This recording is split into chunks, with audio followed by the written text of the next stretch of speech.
आम शिल्प को विरोध करने कहली एत कथा जो कहली शिल्प को विरोध कली कर किंतु जहाँ तुम जमी छड़े नौ जहाँ घर नहीं जाऊ जार सर्वस्व नहीं जाऊ जुग जुग धरी से जमी को बंचे से खणी को बंचे से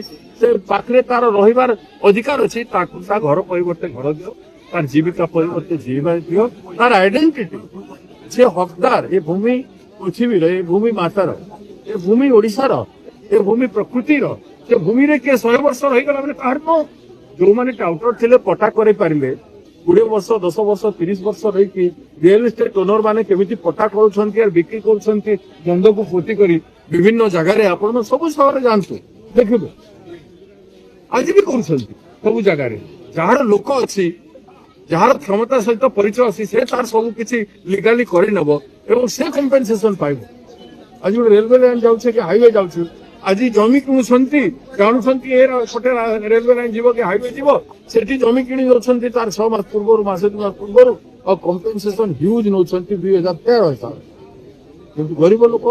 निरीह लोक जहाँ पचर के लड़ाई लोक ना तहसिल ऑफिस जाकि मैनिपुलेट कर कलेक्टर को धरी मैनिपुलेट कर लेखा को धरी कर से कौन हम पट्टा भी दौना कहीं देवे आम कौन लोक न्याय दियो शिल्प कर अन्याय करी शिल्प करवाटा को आम विरोध करूँ शिल्प को विरोध करूँ आम स्पष्ट भाव में कहना 1000 दिन 1000 शिल्प पर भी आज भी लोक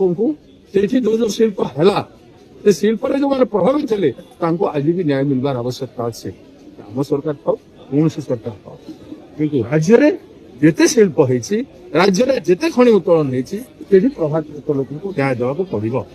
आसंता दिन ये लड़ाई कांग्रेस आरंभ कर 15टी जगार 14 तारिख में लोक आसवे 15टी जगार जेएसडब्ल्यू बोले 15 स्थान में जेएसडब्ल्यू लोक आसवे 10,000 लोक एकत्रित होगी सेक्रेटेरिएट को से दिन घेराव करेंगे से दिन भीषण लड़ाई हम एवं न्याय पाई विस्थापित एवं प्रभावित न्याय पाई लड़ाई आरंभ हो से दिन यहाँ को जस्ट आम जेएसडब्ल्यू सिंबल हिसाब से आम नहीं गोटे प्रतीक हिसाब से यहाँ आरंभ सर 2 दिन